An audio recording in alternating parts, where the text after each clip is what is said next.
Il y a des siècles, les marins racontaient des histoires d'un archipel caché au cœur des mers, une terre mythique que personne n'avait jamais atteinte et que peu osaient mentionner. L'archipel des âmes perdues, disait-on, était un endroit où les âmes des défunts étaient capturées et emprisonnées dans des pierres précieuses.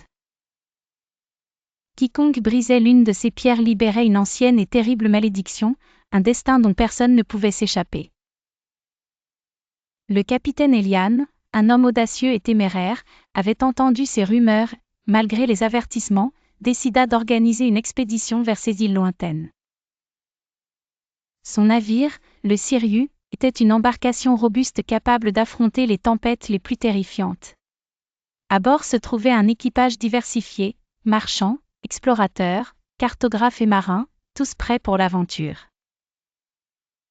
Après plusieurs semaines en mer, l'archipel finit par émerger à l'horizon. C'était un endroit étrange, enveloppé d'une épaisse brume qui semblait s'accrocher au rivage. Les îles avaient une beauté étrange, avec des plages de sable noir, des falaises abruptes et des forêts d'arbres tordus qui semblaient murmurer dans le vent. Des pierres précieuses, brillantes comme des étoiles, étaient éparpillées sur les plages.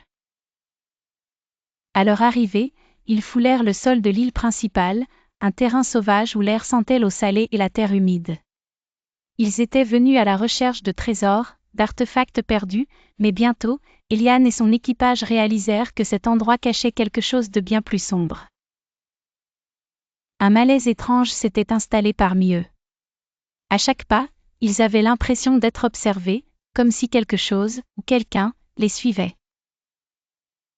Au cœur de l'île se tenait un ancien temple, ou ce qu'il en restait. Ses murs étaient couverts de runes oubliées, et une grande porte en pierre était scellée par un verrou gigantesque. Eliane, attiré par la beauté de la gemme, n'hésita pas à briser le verrou avec sa hache. Au moment où la pierre se brisa, un vent froid souffla à travers les arbres, et un profond grondement secoua la terre. Le sol trembla, et une figure éthérée émergea des ombres. C'était une créature spectrale, une entité gigantesque faite de brume et de lumière pâle. C'était le gardien des âmes, un esprit ancien qui protégeait les âmes emprisonnées dans les pierres précieuses. Et maintenant, à cause de l'acte imprudent d'Eliane, il était libre. Vous avez libéré la colère des âmes perdues, dit le gardien, sa voix résonnant comme un appel d'un autre monde.